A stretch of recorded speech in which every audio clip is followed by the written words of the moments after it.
This Formula One 2024 Championship head-to-head odds edition of the F1 Gambling Podcast here on the Sports Gambling Podcast Network is brought to you by Hall of Fame Bets, the sports betting research platform for parlays, player props, and game lines. Download the Hall of Fame Bets app or visit hofbets.com. Use code SGPN to get 50% off of your first month and start making smarter bets today. We're also brought to you by KUTT. KUTT is a peer-to-peer social betting platform that is U.S.-based and available in 40 states. Head to KUTT.com, that's KUTT.com, and use promo code SGPN for a 10% deposit bonus. And we're also brought to you by the SGPN merch store. 15% off of everything when you use promo code PLAYOFFS.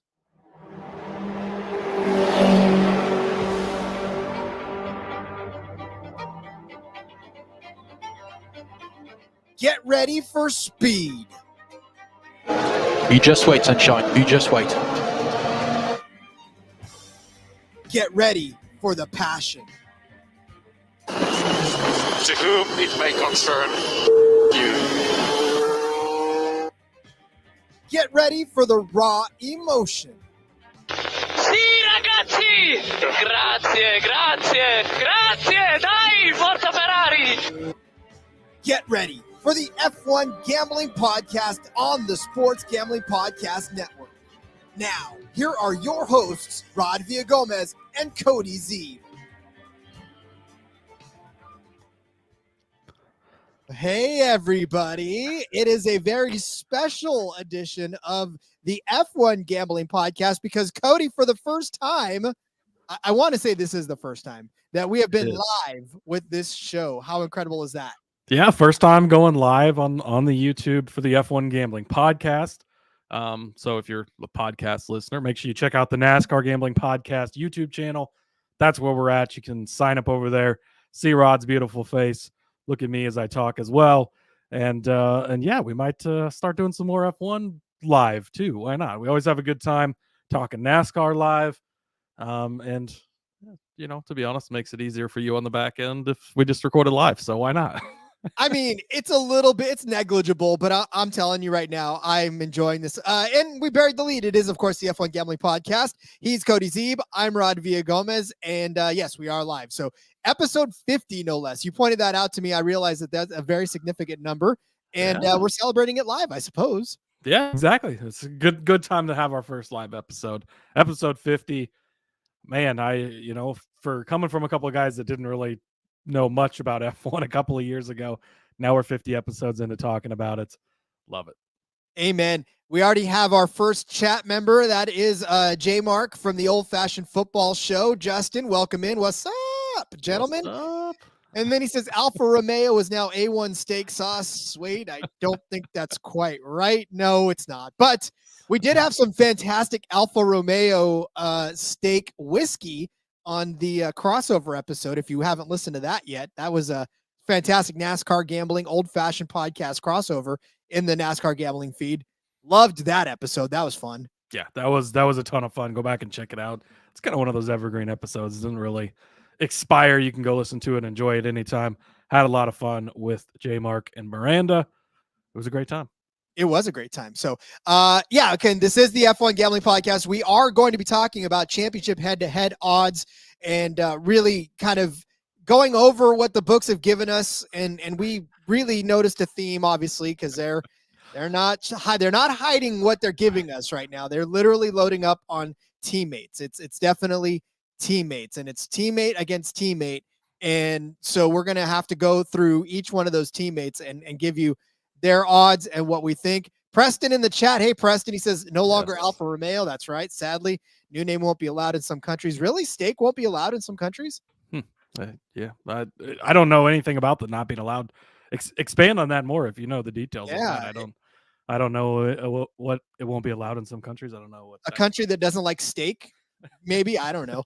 And then Greg Miller says F1, nice go Shaw and Lando. I think we should be really doing a second place finish total. I'm telling you, Max minus 20 wins. We talked about that in the wins episode.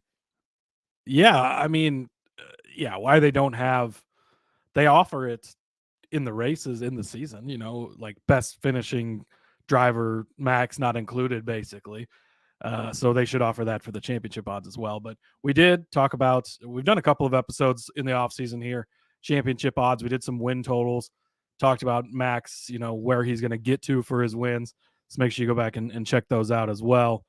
And Preston says no gambling in the Middle East countries.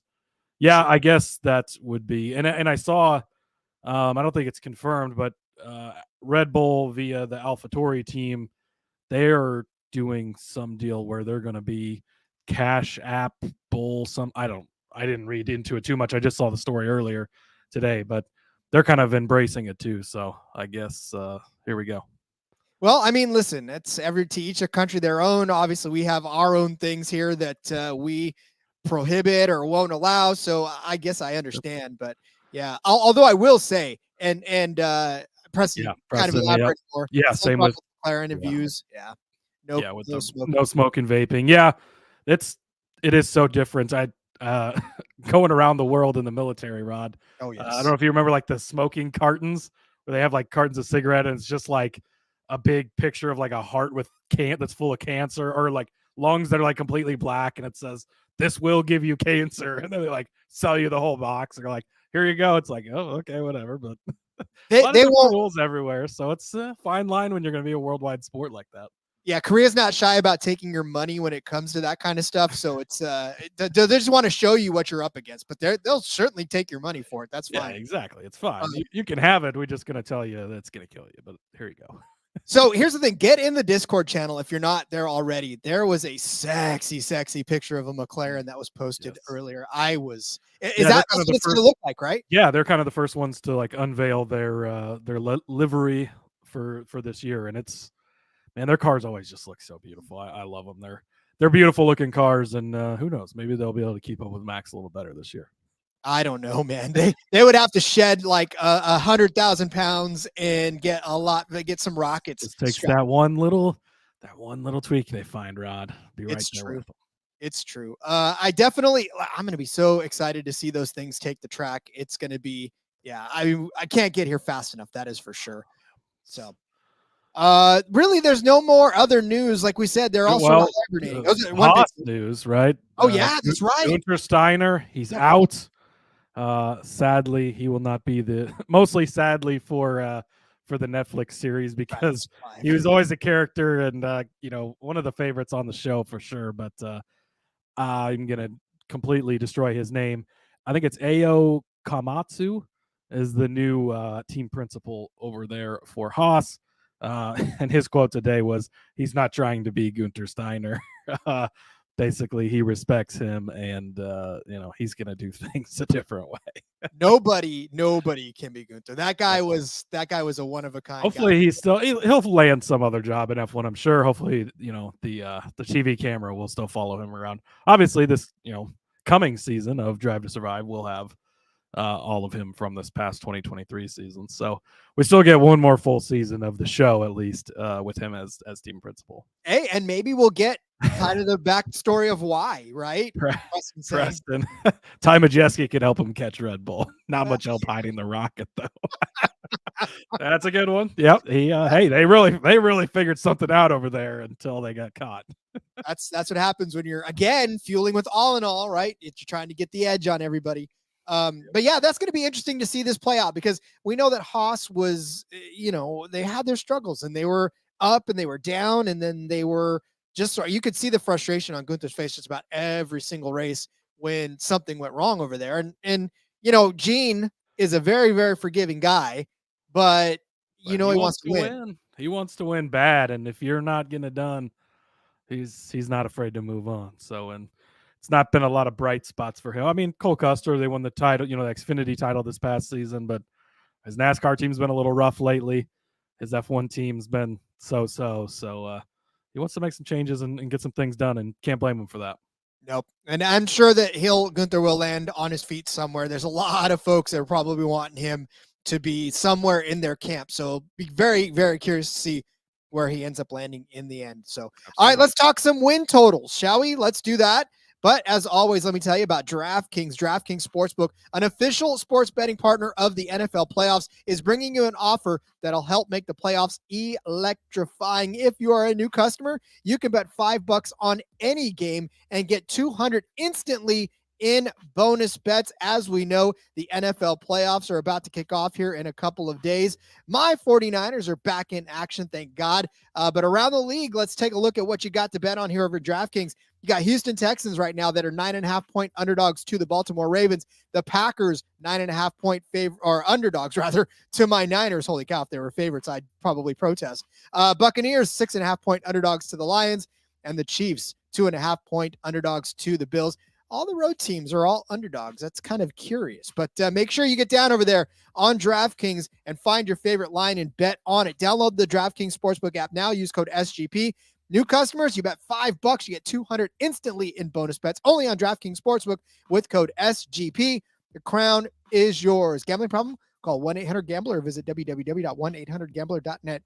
In New York, call 877-8-HOPE-NY or text HOPE-NY 467-369. In Connecticut, help is available for problem gambling. Call 888-7897-777 or visit ccpg.org. Please play responsibly. On behalf of Boot Hill Casino and Resort in Kansas, 21 plus, age varies by jurisdiction, void in Ontario. Bonus bets expire 186 hours after issuance. See dkng.com/football for eligibility and deposit restrictions, terms, and responsible gaming resources. Yes, sir. So like we said, there are, of course, odds on championship standings. So really, who places higher? Doesn't matter if it's one position or 10 positions. It's who places higher than the next when the cookie crumbles at the end of the season. Just so you are kind of aware of what happened last season, some guy named Max Verstappen brought home the entire series. Right? He won every single race and won the points. Okay, every single race, but 19. That's a hell of a lot of races.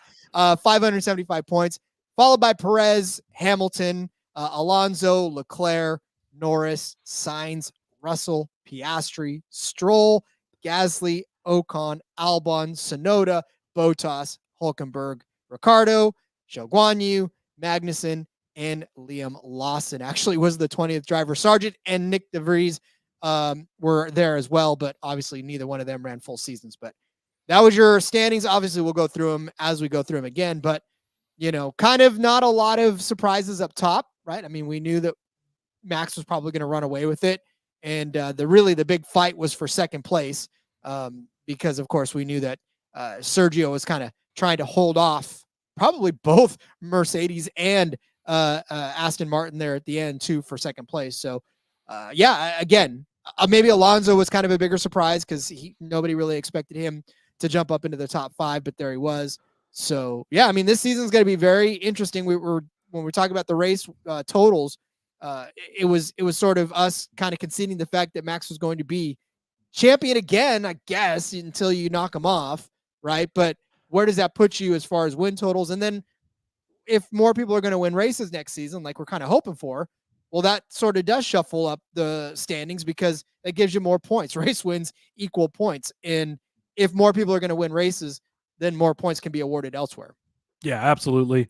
And then the theme that you mentioned earlier that we noticed, so every matchup is only teammates versus each other, which, and we'll get into it, but when you're going to pair Max Verstappen up with anyone, well, surprise, he's minus 2,500 on his side of things. So, I don't want to be too critical of the books because we're always begging for more, and they've given us this, and we're grateful for it. But maybe match Checo up against somebody else because it would seem to make more sense to bet on him against someone else. But that's okay. We'll still go through all these, obviously. I think they've got every team matched up on here too. So be interesting conversations. There is some interesting numbers. Obviously, minus 2,500 on one side of things. You're not going to bet that, but there are a lot that are closer. You get some plus 110, some minus 140s, and you're getting some other bigger numbers. I mean, some plus 300, some plus 400, stuff that might even be worth taking a little look at, going into the season. So it's going to be a lot of fun to talk about. Yeah, and I think last year we didn't have championship head-to-heads, did we? This is our first year with championship head-to-heads, so I'm okay with that. And I was trying to remember last year what all we had. I don't remember if we had these. I know we didn't have as many off-season F1 shows last year. Glad we're kind of keeping up with that this year, and we've got opportunities.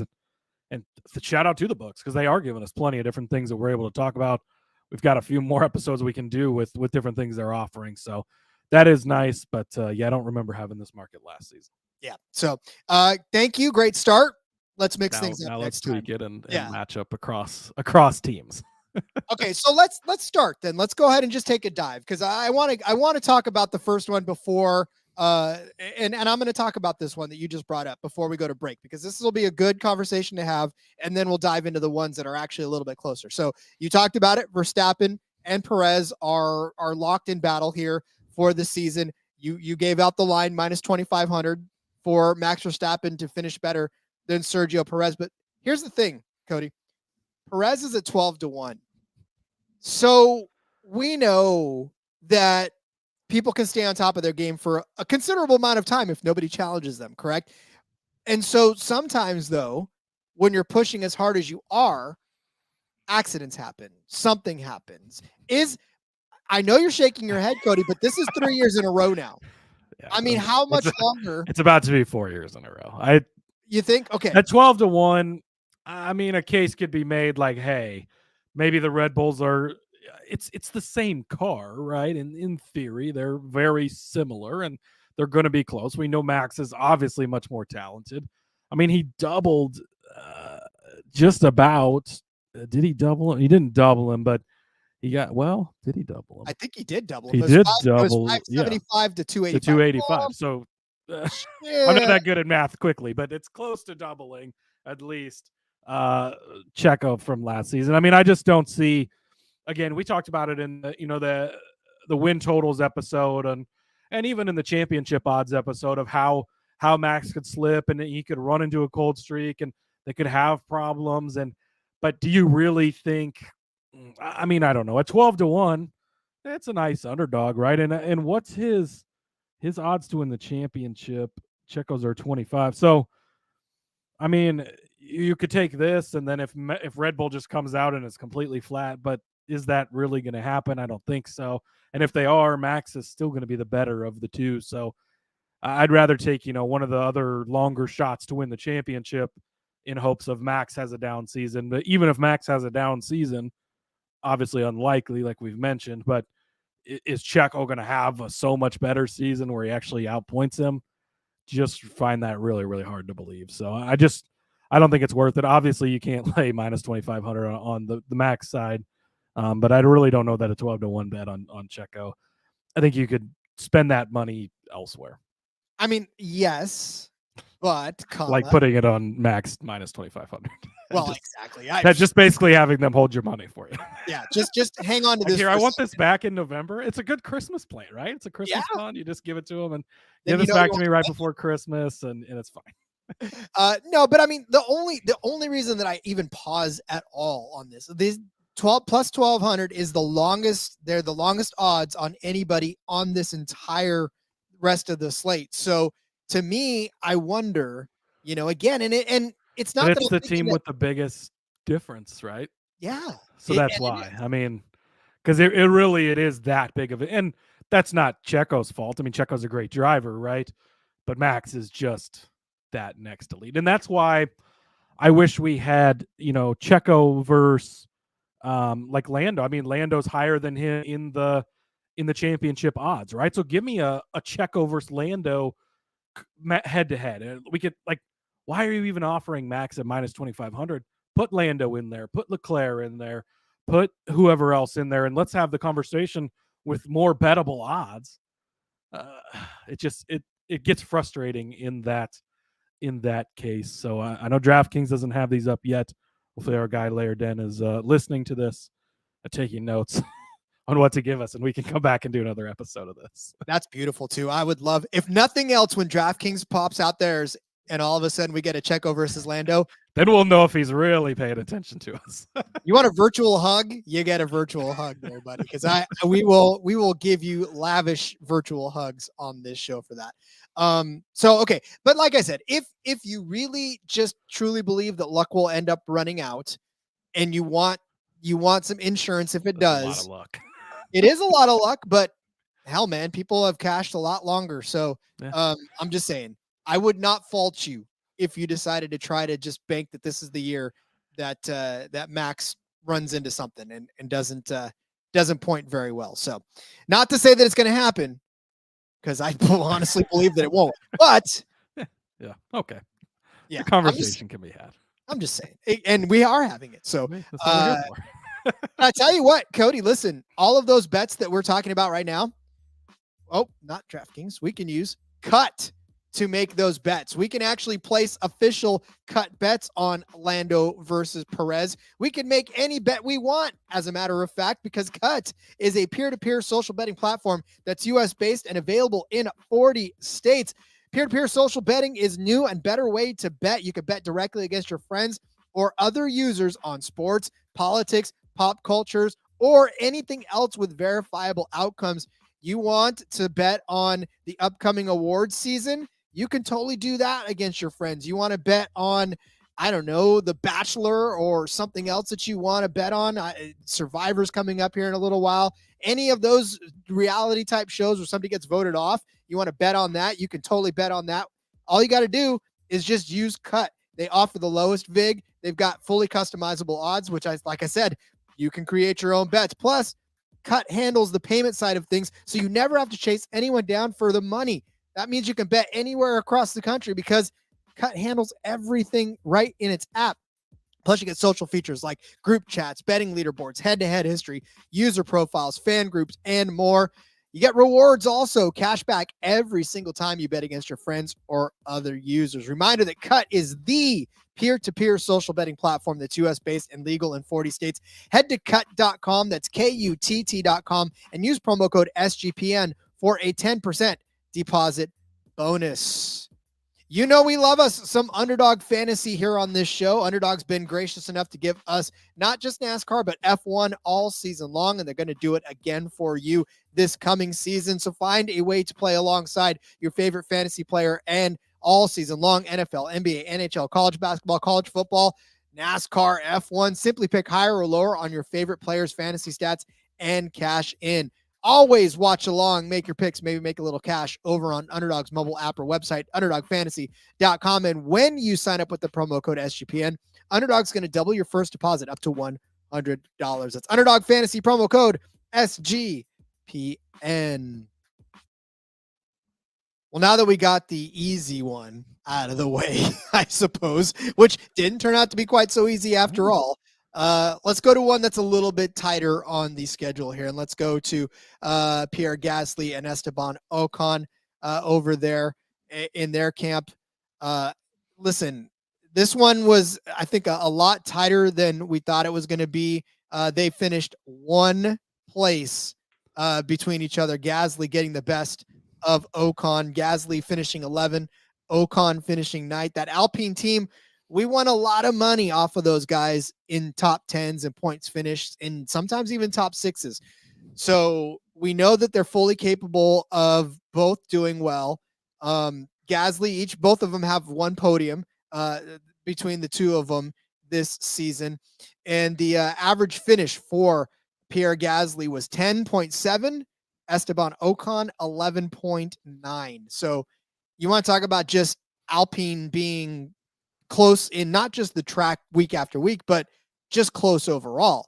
So the question is, which one is going to be the better this year? And is this something that you want to go? Because Gasly minus 140 for this and Ocon plus 110. So yeah, I mean, very close. 4 points. It doesn't get a lot closer than that for the driver standings. Gasly got the better of him this past season. minus 140. Would you want to lay that? I think there is some value in plus 110 on Ocon. Gasly, he's kind of the guy you lean towards first, right? And he seems to kind of be more of their lead guy, but 4 points, it is a really close thing. You go back and you look at the 2022 standings. Ocon, I mean, he finished in 8th place in the driver standings in 2022. Had a very solid run in the Alpine. So I think that it's possible for him to better Gasly. I'm not saying it's a guaranteed thing by any means, but I think at plus 110, there's definitely a little bit of value there, being as it's almost a coin toss. 4 points is just about as close as you can get, really. So, again, I think minus 140 is too much to lay on Gasly as far as the price goes, even though he's kind of the guy that jumps to mind right away. But looking back, stepping back, looking at the big picture, they're not really that far off. That's, only 1, 2, 3 races where you're just shifting a little bit, and it goes in Ocon's favor. So I think you got to take the Ocon side of this at plus 110. You want to talk about the 1, 2, 3 races. I mean, in the British Grand Prix, an oil leak knocked Ocon out, and he finished, 13th or 20th in that race. He dead last.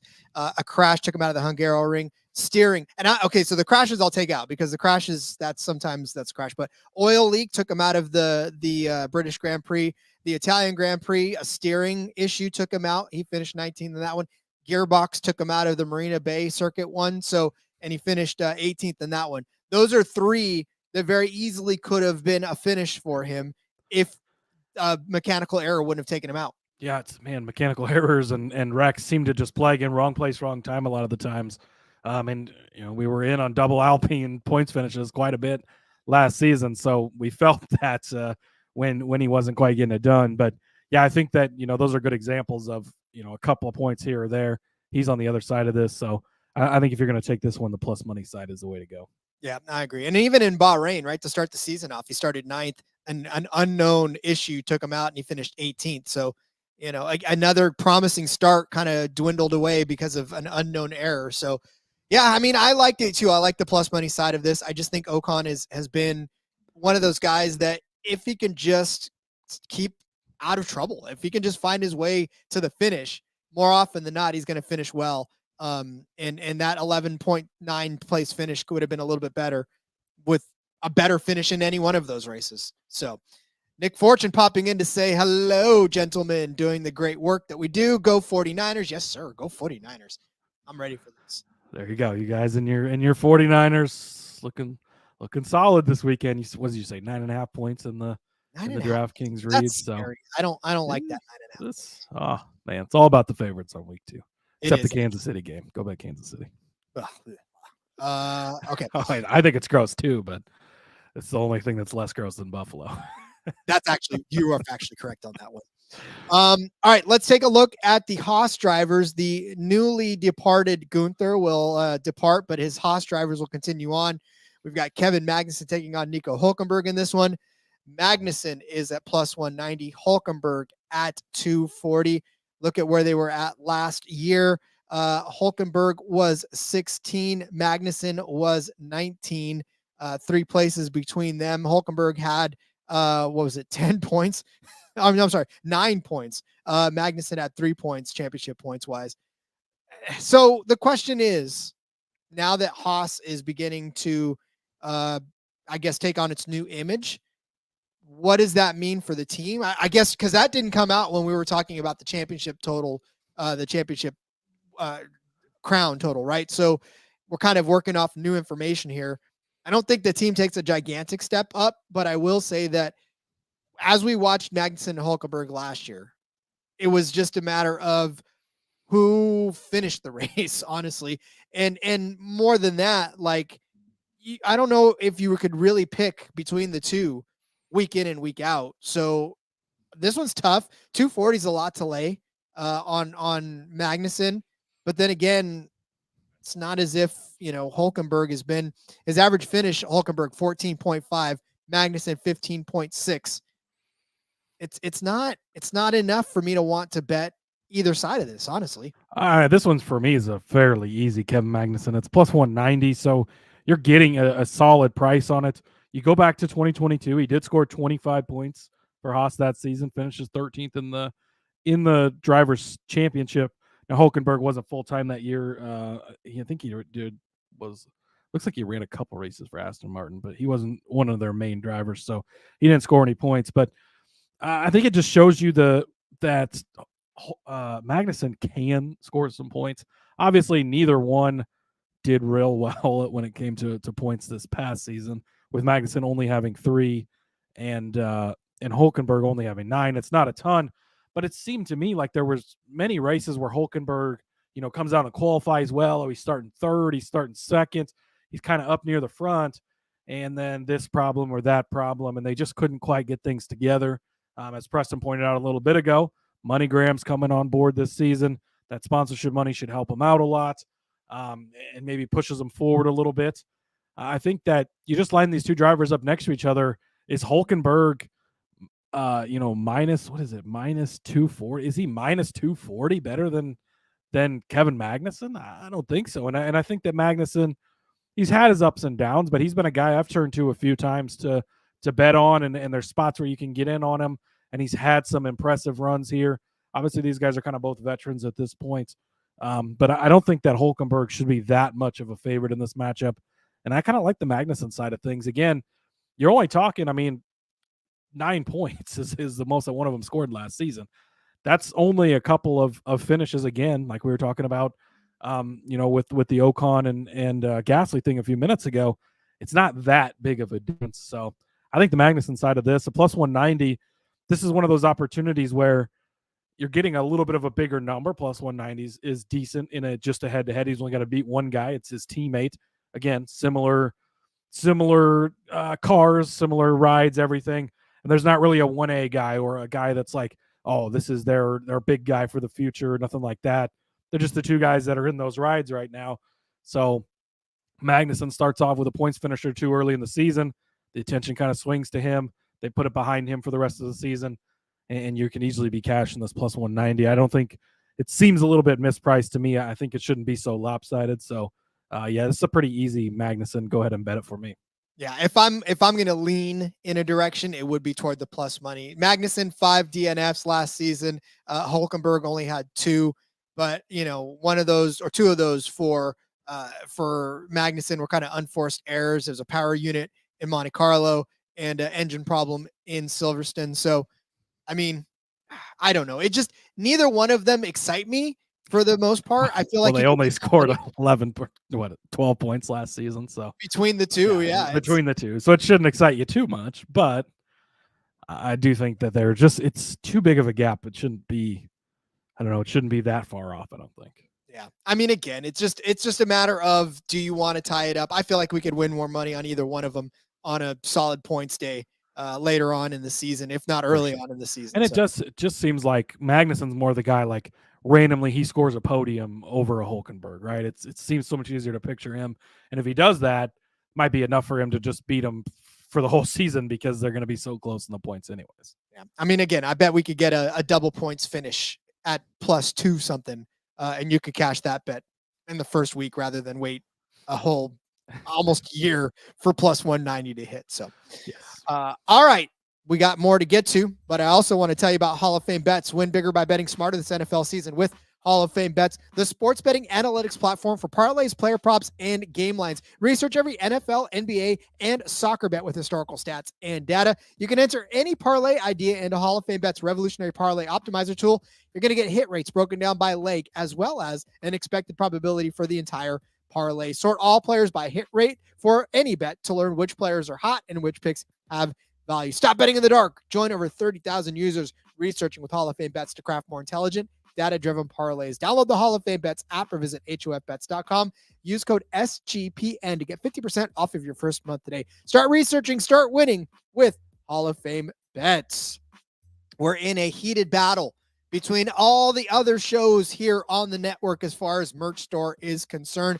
We are trying to move the most merch. So between us, between the NASCAR Gambling Podcast, I think what we should try to do is get the bosses to sort of put it all together in one and just call it the Racing Gambling Podcast. But use promo code playoffs in that merch store. Snag you some of the greatest racing gambling podcast merch that's out there. You see a hoodie, you got the coffee mug, you got the hat. There's so much to choose from. There's shirts, It just, again, and you can also buy other stuff, but make sure that they know that you came straight from the F1 Gambling Podcast or the NASCAR Gambling Podcast, so we get credit for it, because we get a big bonus at the end of the month if we move the most merch. All the other stores are all the other shows rather are fantastic, but you know that we're the best and that we deserve that bonus. So buy all the merch you can. Use promo code playoffs. You're going to get 15% off all month long. That coffee mug is going to look really good with you in the morning drinking all that coffee, or that hoodie is going to look fantastic as well. So make sure you grab all that. Use promo code playoffs. Help our brothers out. The hell was that? It is all lumped in under the racing gambling in the store, so I think we do get credit for it all anyways. Good. Well, that's what I'm talking about. So that's what we need to do. Make sure you go over there and buy everything and anything you can. Use that promo code. There's some great stuff. I can't wait. I still need to go and get my stuff. So I'm waiting for that. Mine's in the mail. I got a nice hoodie coming. Got a nice hat coming. Can't wait. I'm definitely going to get a hoodie. I just need to make sure I get something else. Hoodie's a must, especially as fucking cold as it's been lately. I know. Yeah, me too. Oh yeah, you're 40 degrees. Shit, we had like 22 today. I got my shorts out, had a pina colada in the backyard. It was great. I love it. All right, let's talk about the next matchup here, where we've got Alexander Albon versus Logan Sargent.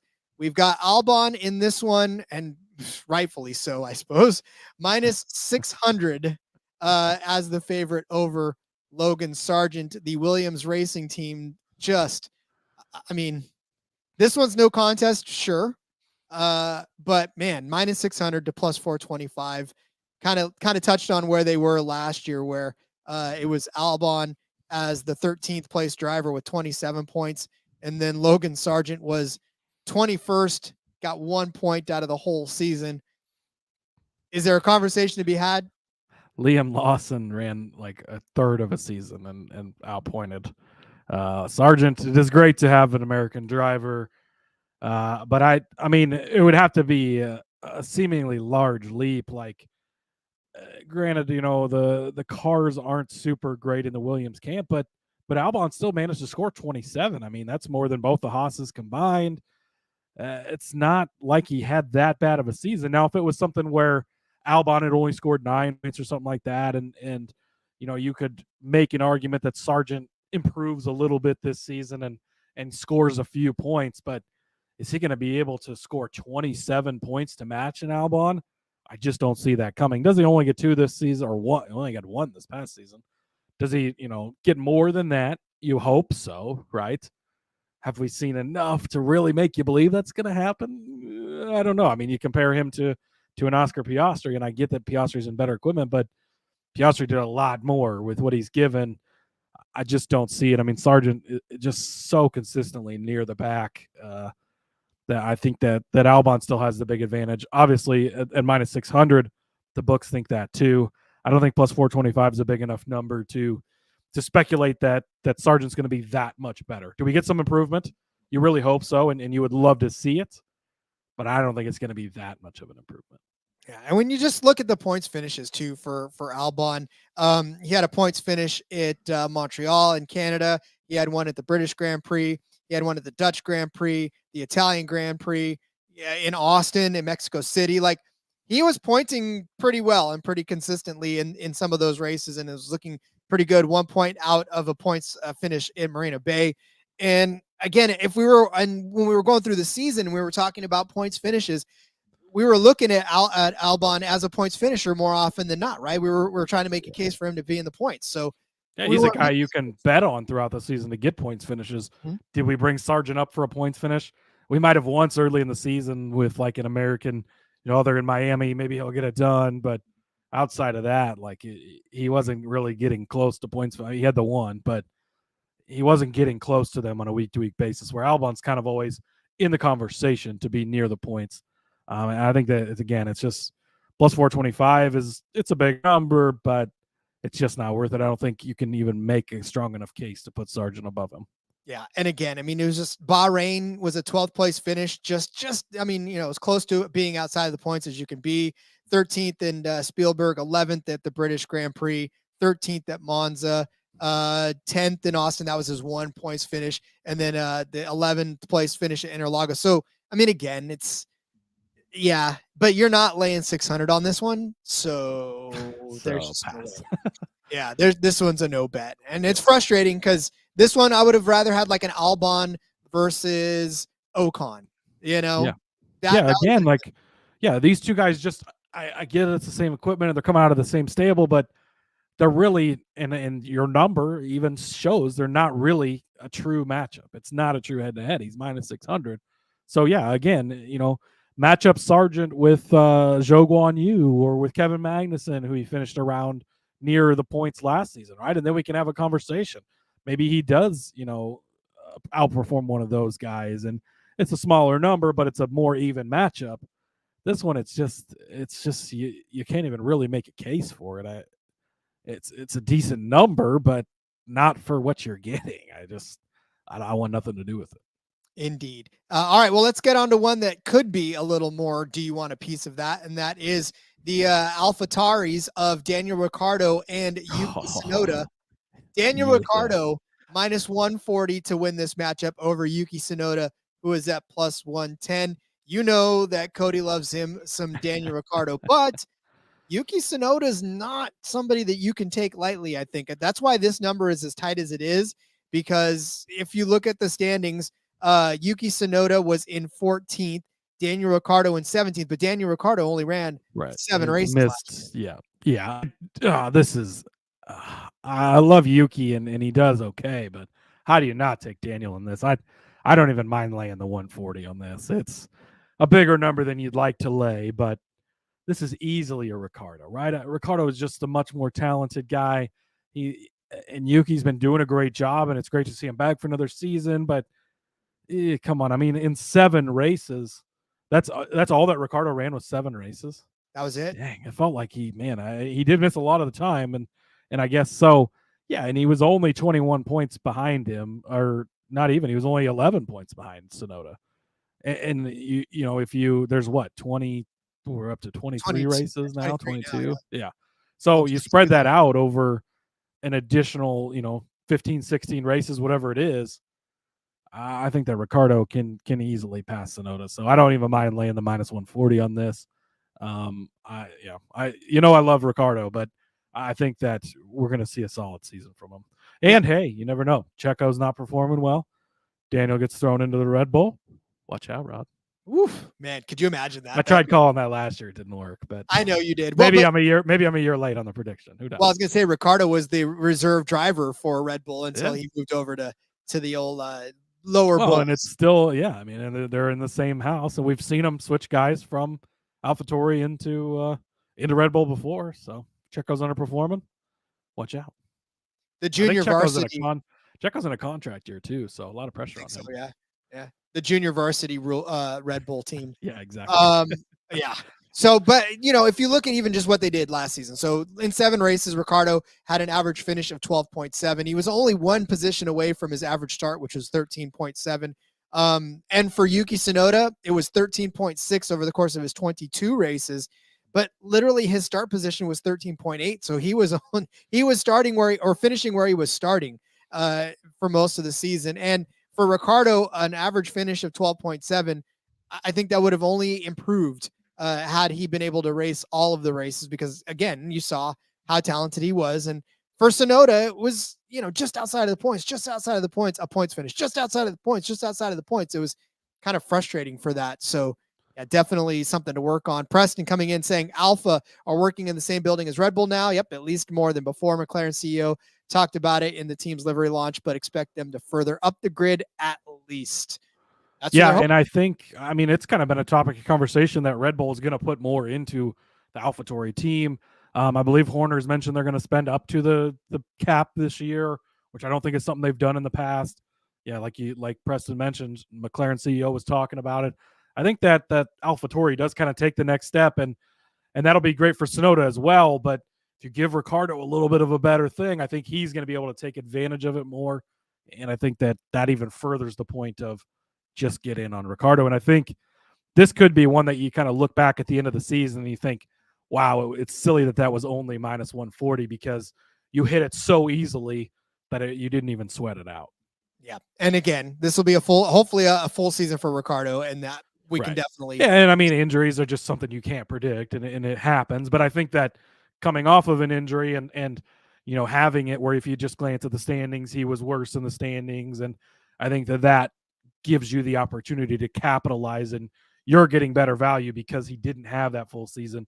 You didn't get to see the full picture of what he could have done, and only 7 races to get comfortable with the team if he has the full season to put it together. Again, I think all of that just goes towards helping the Ricardo side. Indeed. All right. Well, then let's move on to another one that's probably not going to be much of a conversation, and that's the Aston Martin camp. Fernando Alonso and Lance Stroll. Yeah, right. So you're not betting this one at all. There's no conversation to be had here. Yeah. Fernando Alonso minus 900 to Lance Stroll's 600. Fernando Alonso, as we talked about, finished 4th in the points. Stroll finished 10th in the points. Stroll had 74 points. Not bad when we're talking about all these other guys with like 9 or 3 or whatever. But Fernando had 206. He had 8 podium finishes, did Alonso. He led 3 laps in the whole thing. His average finish was 6.6. Whereas you look at Lance Stroll, average finish of 11.2. Again, he didn't, I don't think he had 2, no podiums last season for Lance Stroll, the Canadian driver. So you're not betting it, but no, it's not even really worth talking about too much. I mean, if you really want to be like, Alonso just hits, falls off the age cliff or something, and Stroll hits the next gear, but it's just so unlikely. I mean, these guys, this is another one where it's not even really a true matchup. It just seems like they're coming out of different stables. You can't even really look at them as the same team most of the time, because it's like, you want to talk about, Mercedes is good and Ferrari's good, and it's like, well, Aston Martin has Alonso, but you don't really lump Stroll in there as one of those. So it's kind of like the power teams and then Alonso, and not Aston Martin included in there, just because Alonso is so much better. So I think it's really, we've probably talked about it for too long at this point. You just don't bet on this one. Yep. But if you do want to give me a cut bet, I will take a cut bet on Alonso versus one of these next 2 drivers, and that's the Ferrari camp. Charles Leclerc, Carlos Sainz, minus 2. Like, wouldn't that be so much better of a? Are we just not putting in any work, and we're just like, okay, lump all the teammates in, throw it in the calculator. Okay, here you go. Like, put some effort in this, and be like, wow, what a great matchup it would be to have Alonso versus Sainz or Alonso versus Leclerc. Like, it's okay. We could just make our own. So somebody want to cut bet me one of those? I will take, let's take Alonso and Sainz. That's what I'll take. Going back, Preston says, mission 33, Alonso looking for a race win, Stroll looking for a Sunday drive. That's really what it looks like out there. It's pretty accurate. Yeah. I agree. But all right, let's go to the Ferrari. Charles Leclerc minus 220, Carlos Sainz plus 180.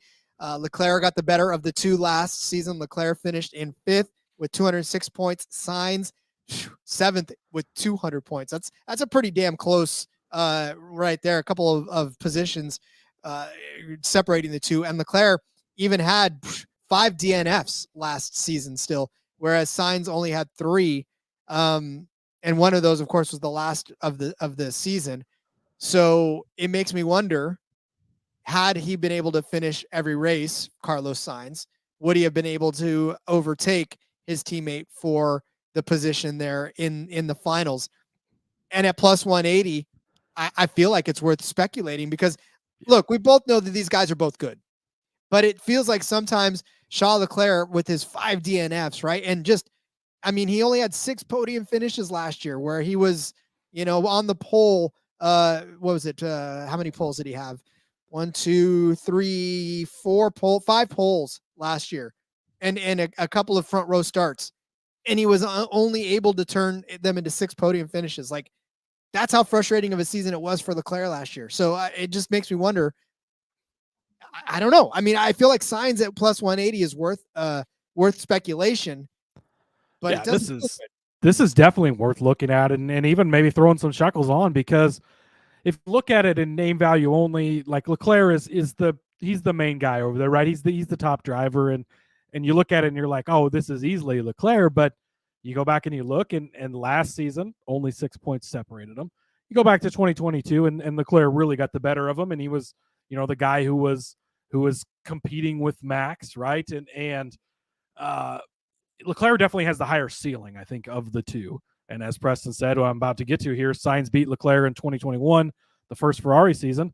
You go back to 2020, and Sainz in the McLaren Renault team beat beat Leclerc in a Ferrari that year too. So if you go back over the last 3 seasons, Sainz has beat him 2 of the 3, or the last 4 seasons. Sainz has beat him 2 of the 4 and was within 6 points in the other one at plus 180. Again, ceiling wise, if Leclerc comes out and really does what he truly can do, I think he's got the higher ceiling than Sainz does. But Sainz won a race last year, right? Leclerc did not win a race last year. So it's not like they're just a huge gap between them. These two Ferraris are close, and Ferrari likes to get in their own way. So if you luck out and Sainz gets in his way less than Leclerc gets in his own way, right? Then, I mean, only 6 points this last season. He's beat him a couple of other times. I think that it's definitely worth taking a look at Sainz on the plus 180 side. Again, ceiling-wise, if Leclerc shows up to his full potential of what he can be, I do think it's a higher ceiling than Sainz has. But I don't think that they're this far off where it should be plus 180 to minus 220. I would definitely consider taking the Sainz side of this. And of course, when you listen to the radio chatter between these guys, I mean, they're always trying to jockey for the preferential treatment between the two. Leclerc saying, hey, man, you got to tell Carlos to let me do this. And Carlos is like, hey, tell Shaw to let me do this. And so I guess it's just a matter of who wins the tug of war. And honestly, who is in a position where they don't have to worry about the other. And I think, Sainz is more of a, I'm going to try to stay out of trouble type of a guy than Leclerc, because Leclerc, when he's in the front row and he's jockeying for position with Max, he tends to make those mistakes, right? He tends to try to overdrive the car or just not let the race come to him. He tries to push it right away, which, listen, if you're racing Max Verstappen, I get it. You want to hurry up and get in the lead, try to keep it there. But by the same token, like a lot of times, that's also one of the reasons why I think Leclerc gets into the problems that he gets in, is because he does try to push it a little bit more. Preston also says, Preston, the one to question Ferrari's strategy and to change it more to his liking than Leclerc. Yeah, Sainz is also in a contract year, so very good point. Yeah, I think those are great points. Sainz maybe showing up, trying to show out, and he does question the he's not afraid to challenge them when it comes to the strategy and maybe balance out Ferrari's horrible decision making at points. So I think of the ones we've talked about, this might be the one that you like. Well, Daniel Ricciardo, of course, but that's at minus 140. This one, at least you're getting plus money. I do think it's definitely worth a solid, strong look at. I'll tell you, it's one of the closer, more interesting ones than the rest of them for sure. Absolutely, this is a true. I mean, really, this is probably the one that's of all the teammates that really is the closest, right? Where these guys really are that close together. Only 6 points this past season, and not 6 points where one had 9 and one had 3, but 6 points where they were both up in the top 7 with 200 plus points. So. I think that this is actually a truly good matchup between teammates, and I think getting the plus money side that big is worth it. Indeed. Let's turn our attention to the race one team formerly known as Alfa Romeo, who is now the A1 Steak Sauce F1 team by Alfa Romeo, brought to you by Colonel Mustard. I don't know, whatever they are now. No, I'm just kidding. We know what they are. That was very close. I think you nailed it. I think I did. I think I got it. But again, this is not even a conversation. Valtteri Bottas, Zhou Guanyu. Bottas minus 450. Zhou Guanyu at plus 350 to win this matchup. And are you sure it's not a conversation, Ron? Well, I don't know. Zhou finished with 6 points last season. Bottas finished with 10. Bottas finished 15th. Guanyu finished 18th. It just plus 350 for 4 points. Yeah, but at what point did you believe that Zhou Guanyu? I mean, Zhou had an average finish of 14th, and then so did Valtteri. They both had average finishes of 14th. So it was just a matter of who pointed more. But we know Bottas's pedigree. We know Bottas is a much more, Preston saying sorry for spamming the chat. No, you're not spamming. That's why this is why we're trying to go live, and this is what we do with the NASCAR. That's what we want, is the interaction. Keep it coming. And again, as we've talked about before, we're in NASCAR. I mean, I would consider myself an expert on what goes on in NASCAR and the history. And with F1, we're still learning. I mean, we're pretty deep into it at this point, but we don't know everything. And again, even on the NASCAR side or this side, people can bring up good points or point out good statistics. You know, I was looking at the previous points finishes, but had I not been, and you brought up the Sainz, beat Leclerc in 2021, like that's a great nugget to have. So not spamming at all. Keep it going. We love it. We do. We all do right. do what? Do. Justin saying nothing better than people talking in the chat. I know. Yes. You guys definitely love it. So Yep, you're exactly right. I do think, I mean, again, I'm not going to run to the book and just lay a huge bet on this, but at plus 350, when they're only a couple of points difference, I know Bottas has the history. I know he's got it, but Zhou Guan Yu he's had him points where he kind of impresses a little bit. And I don't think it's completely out of the conversation at that big of a number when they're that close together. And I wanted to look back. Oh, I lost my tab here, of course, but what was it like in 2022? Well, I'll add this while you're looking it up. Preston saying if you like Zhou, wait until after the first few races where Bottas scored points, namely Bahrain, and you got Zhou at plus 490. Didn't come home, but plus EV. And honestly, that's a good point right there too. Obviously, if you wait a little bit, maybe that number drops. But here's the thing too. If you want to do it now as well, the thing I can make is that Zhou is a young driver, right? Whereas Bottas is Bottas has 10 wins in the series, but Zhou is a very young driver, and maybe he does take a step up this year and drives a little bit better than his equipment. And maybe Bottas maybe kind of out the door a little bit and kind of riding around just to finish it out. So I don't know. But at plus 350, I'll tell you right now, this is one of those bets where this is actually closer of a conversation than to take the 12-1 on Sergio Perez to beat Max Verstappen. This one could actually happen. The Sergio one, you would need acts of God all over the place to happen. This one could actually happen on the track. So yeah, exactly. I think that, again, I wouldn't throw a ton on it, but if you want to have sometimes you just got to get a little invested in the futures market. You like to have some things. This is a bigger number that's not ridiculously, it's not even a minus 140 on Ricardo. Like, you're getting a solid number when they were fairly close last season. Obviously, Bottas should be the favorite guy, and he's kind of the lead guy over there, but I don't think it's completely out of the question that Zhou kind of takes the next step and ends up in the conversation. Indeed. All right, let's move on to another one, which I think is going to take a little bit of a conversation to have. And that's Mercedes.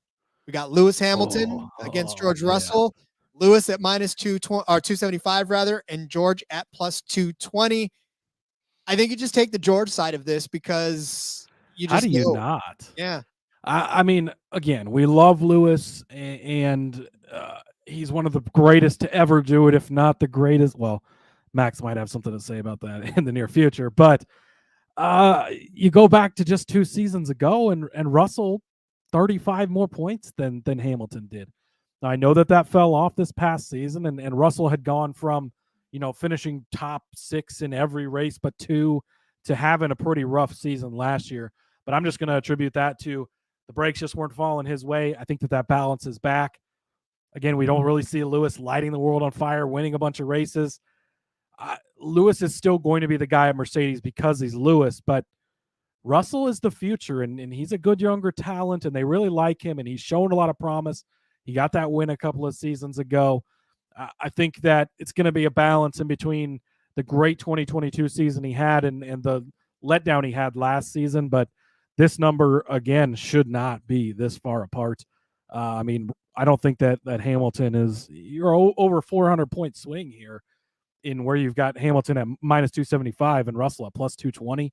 This is definitely the Russell side. And I think that, I hadn't looked at this one yet, but now we're probably to my favorite one. Of all of these, I think this is the one you take because this is another one, much like Ferrari, where these guys truly are almost a head-to-head toss-up of their seasons are going to be close. And I know that Lewis got better of them and outpointed him a decent amount last season, but Russell, and Preston again coming up.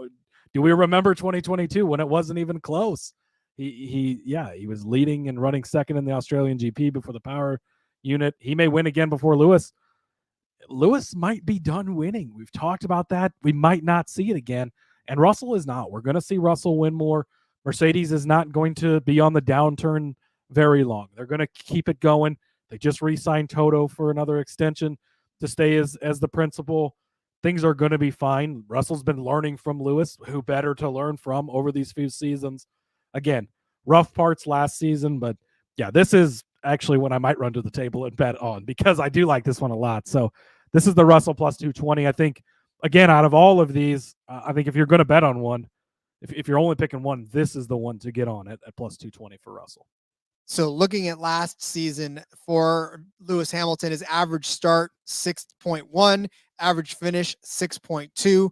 But here's the thing, Russell was not starting that far behind him. It was average start of 6.4 for Russell, average finish of 8.1. But even still, the finishes were not that far off. We're talking 2 positions average, on average, of course, which again equals out to that little bit of a gap in points between them. But like you said, I mean, I feel like Russell's better days are ahead of him, whereas Lewis Hamilton, is he still one of the world's greatest race car drivers? Of course. You can't even take that away from Lewis Hamilton. But as with everybody that's good, their days go and they no longer have the same star power as they used to have. Ask Max Verstappen, ask George Russell. Tom Brady. Tom Brady. Father Time can catch Tom Brady. Father Time can catch anyone. I mean, and Lewis isn't done, and he's going to continue to have good seasons, and we hope to see him at the top of the podium again. But Russell's just got the better upside at this point, and it really is a true toss-up between these two. And Russell might not beat Lewis in the season long, but at this number, it's definitely worth betting on. Absolutely worth betting on. All right, last but certainly not least, we turn to the McLaren, those sexy McLaren cars that we saw in our Discord channel. We got Lando Norris versus Oscar Piastri. Lando is at minus 333 to win this pairing, whereas Oscar Piastri at plus 260. We talked a little bit about this in our win total episode and how high we think we are on both of these guys. Last season, it was Norris that got the 6th place finish in the points, but Piastri not too far behind in 9th place. Piastri had 97 points. Lando Norris had 205. It was 7 podiums for Lando, 2 for Piastri, an average finish for Piastri of 10.9, and Lando had an 8th place finish, average on last season. This McLaren team got put up with the big boys. Every time that we were talking about winners without, it was, always Red Bull, Mercedes, Ferrari. Then it was Red Bull, Mercedes, Ferrari, Aston Martin.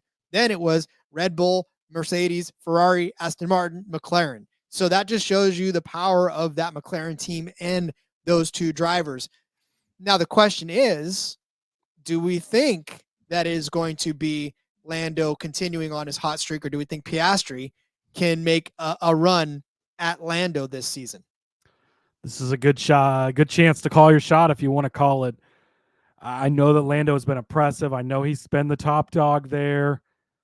Oscar is so fucking talented. Guys like Christian Horner have, commented on how he could be the next Max Verstappen, and I think Red Bull kicked themselves a little bit for not trying to get in on him. Can you imagine Piastri and Max and Red Bull? They'd be completely unstoppable. It'd be insane. But, man, you got to throw some on Piastri here. Plus 260, again, the cars are going to be similar enough.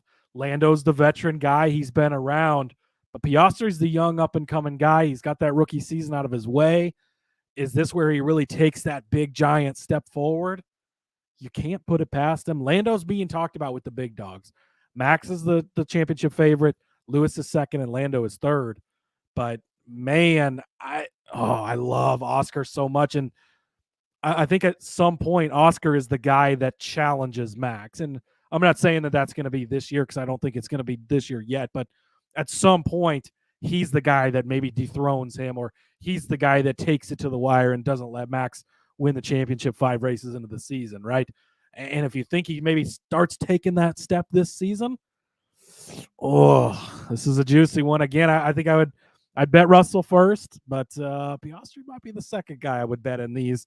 I think Lando's going to have a great season, but you can't ignore how just so talented Piastri is. And for our NASCAR listeners, that don't follow F1 as much, like this is a Ty Gibbs type of guy for me, where he is a very, very talented young driver. He's coming in solid equipment.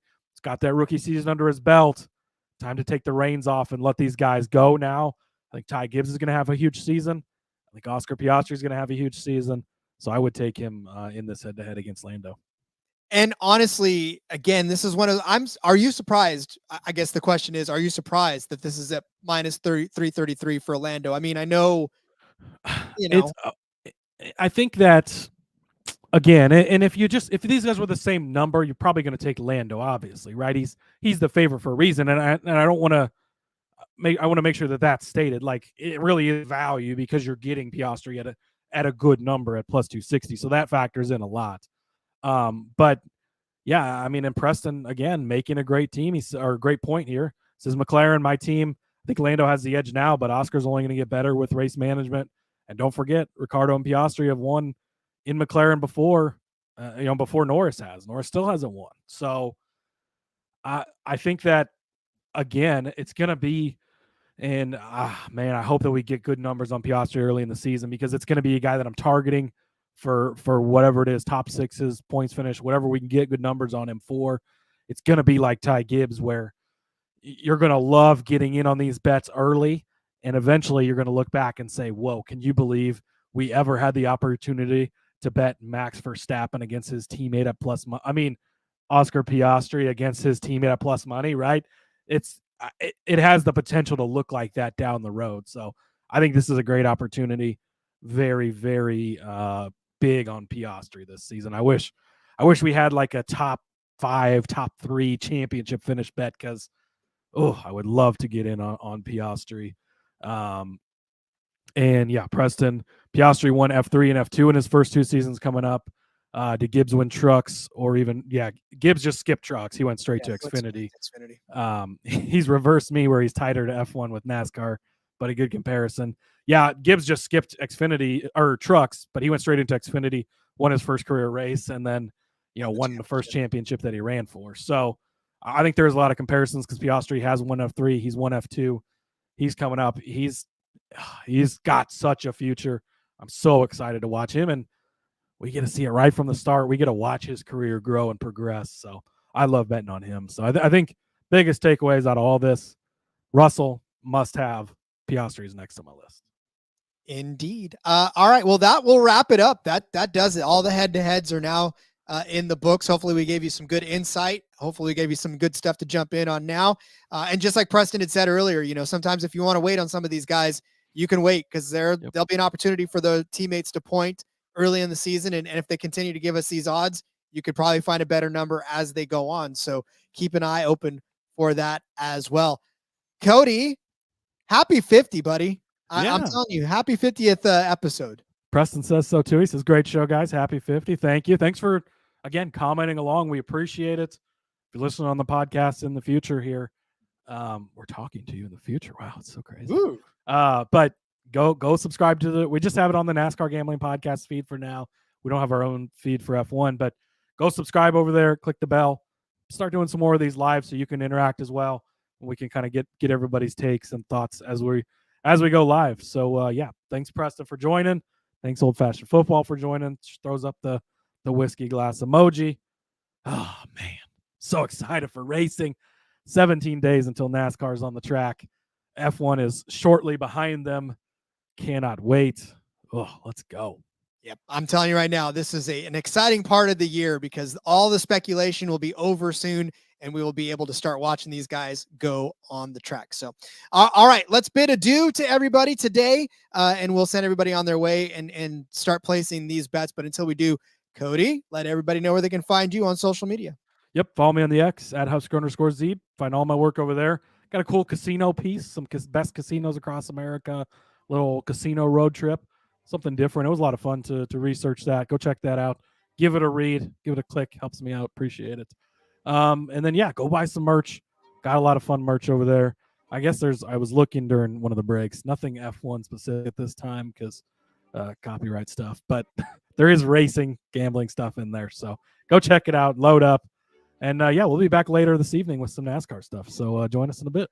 Indeed. Yeah. Keep the bell locked because we're going to be having NASCAR coming up soon. And yeah, in the meantime, follow me on Twitter at RJ Villagomez. Link in the bio, everything I got going on, whether it's here, Sportsbook Review, In Between Media, your local corner holding up a sign that says watch NASCAR and bet on it, whatever. I'm there. But until then, we will see you guys. We got some more to talk about, I'm sure. In fact, listen, between you guys and me, we're going to announce this live. We're doing some Formula E odds. So if you want some Formula E odds, we're coming back with that sooner rather than later. So keep it locked. We've got plenty of racing to cover. So in the meantime, let's go racing and let it ride.